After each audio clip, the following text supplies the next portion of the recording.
You're in the shower, and you are winning. You have just delivered a line so precise that the other person has gone completely quiet. You can see their face. You know exactly what they will say next, and you already have the answer ready, because you thought of it about 4 minutes ago while conditioning your hair. The argument has been running for 11 minutes. The person you're arguing with is downstairs making toast. They have no idea any of this is happening. They have not said a single word to you today beyond good morning. And here's the part that should stop you. It is almost never a stranger. You do not construct elaborate courtroom scenes against people you barely know. The person on the other side of an imaginary argument is nearly always someone you love, or at minimum, someone whose opinion of you carries real weight. This is one of the most common mental activities in adult life, and it has been studied under a specific name since the late 1980s by a researcher who built an entire career on it. There are two things about it that most people get backwards. The first is who you are actually arguing with, and the answer is stranger than it sounds. The second concerns what all this rehearsing does to the real conversation when it finally happens, and the research points in exactly the opposite direction from what you would expect. I will come back to both, because between them they explain why some arguments in your life never seem to resolve no matter how many times you win them.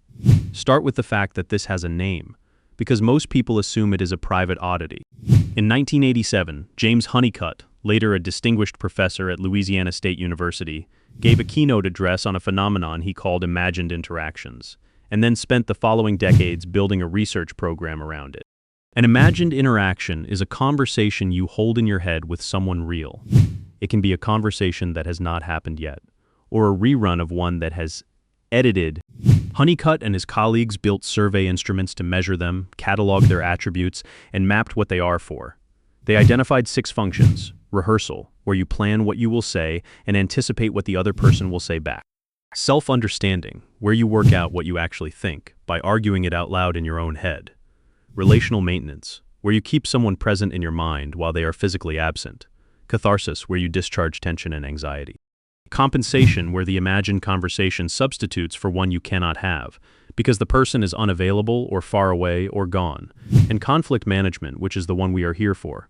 That last function has its own body of work, and it is where the interesting findings live. But first, the question people rarely ask about their own behavior. Why is it always someone close? The answer is more flattering than you might expect, and it comes down to what a simulation requires.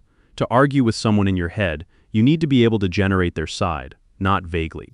Specifically, you need to know their phrasing, their tone, the particular way they deflect, the thing they always say when they feel accused, the exact expression that crosses their face half a second before they get defensive. You cannot do that with a stranger. There is not enough data. Try to have an imaginary argument with someone you met once and it collapses immediately because you have no idea what they would say back. A detailed imagined argument is only possible with someone whose mind you have modeled in high resolution, which means the capacity to have these arguments is built by exactly the thing you would hope: years of attention, thousands of hours of watching how someone responds, genuine intimacy. The imaginary argument is a byproduct of knowing someone well. Now, the first thing people get backwards, and it sits right inside that model. Honeycutt's framework does not only describe what imagined interactions are for, it also measures their attributes, the properties that vary from one to another. There are 8 of them, including how often they happen, how emotionally positive or negative they are, and one that matters enormously here: dominance, specifically, the degree to which the self dominates the imagined conversation. Think about what that means in practice, and be honest. In your imaginary argument, who talks more? You do. Overwhelmingly, you deliver long, structured, well-evidenced passages. They deliver short, weak lines that set you up beautifully. And who wins? You always win. You have never once lost an imaginary argument. Not because you're right, but because you're writing both parts. That is the first correction. You're not arguing with your partner, or your mother, or your friend. You are arguing with a character you have written, played by you, using a model of them that you have optimized without noticing to lose. The person downstairs making toast has not been consulted about any of their dialogue. This has an immediate and slightly comic consequence. When the real conversation eventually happens, they say something you did not script, almost immediately, because they are an actual person with their own morning, their own worries, and their own version of the disagreement, none of which you had access to while writing. And the moment they go off script, the entire rehearsal is worthless. Every prepared line was calibrated to a response they never gave. You are now improvising, badly, while carrying 11 minutes of accumulated frustration from a conversation that did not occur. Which brings us to something worse, and it is the thing to watch for. You can arrive at a real conversation already angry about things the other person never said. Your body does not fully distinguish between rehearsing an argument and having one. The irritation you generated during the imagined version is real irritation, and it is still in you when you walk into the kitchen. So the actual person who has done nothing this morning except make toast meets someone who is already several rounds deep into a fight with them. They can feel it. They have no idea where it came from, and now there is a genuine tension in the room produced entirely inside your head. Now the second thing people get backwards, and it is the finding I promised. The obvious assumption is that rehearsing an argument helps you resolve it. You work through it, you find your words, you release some pressure, and eventually the whole thing either gets settled or fades. Honeycutt's work on conflict points the other way. His conflict linkage theory describes how recurring conflict in a relationship is maintained through imagined interactions, both retroactive ones replaying what happened and proactive ones rehearsing what might. The conflict is kept alive in the mind by being dwelt on, kept alive, not processed, not discharged, not worked through, sustained. The imagined argument is what keeps the disagreement warm between actual conversations. Every time you run it, you refresh the grievance, restate the case, and reload the emotional charge. The thing that feels like processing is closer to maintenance. That is why some arguments in your life have been running for years. Not because they keep happening out loud, but because they never fully stop happening in private. There is a related finding worth knowing. Research on these imagined interactions has found that the ones about conflict, along with the ones used for catharsis, carry a more negative emotional tone than the ones used for keeping a relationship present or compensating for absence. The conflict variety is the unpleasant one.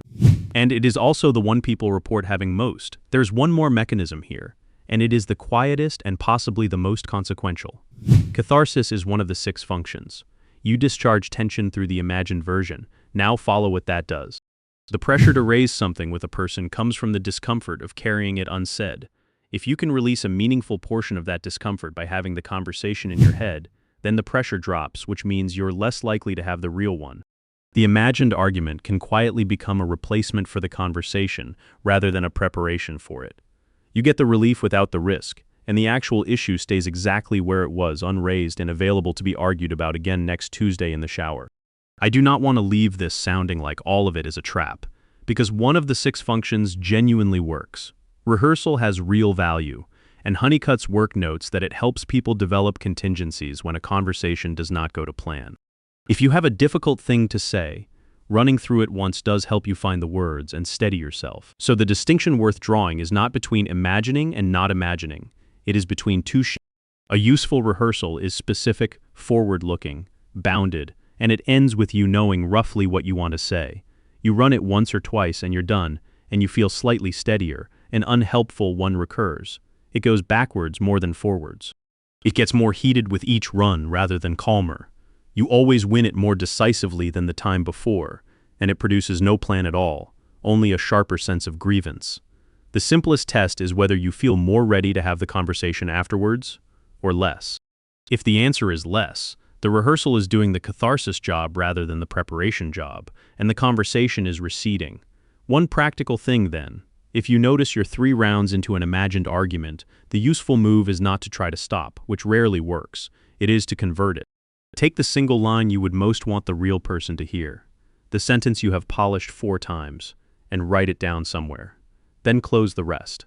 You have extracted the one genuinely useful output and prevented yourself from spending another 20 minutes reloading the grievance.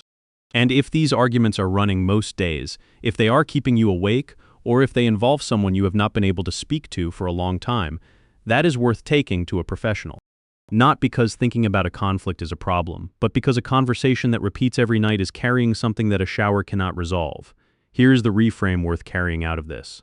You have probably treated these arguments as evidence of some flaw. Bitterness, an inability to let things go, a pettiness you would not admit to anyone. Look again at what is required to have one. You need a detailed, accurate working model of another person's mind. You need to know their phrasing well enough to generate it, their reactions well enough to predict them, and their sore points well enough to avoid or aim for them. That model took years to build, and it is one of the more remarkable things a human being can construct. You built it because you love them or because they matter to you, or both. The problem was never the model.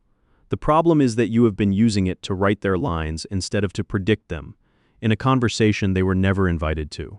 That is the cue most people miss. If you have ever won an argument in the shower that never happened, leave a comment and tell me where you usually have them. Subscribe to Psychology Q, and I will keep showing you the signals hiding in plain sight.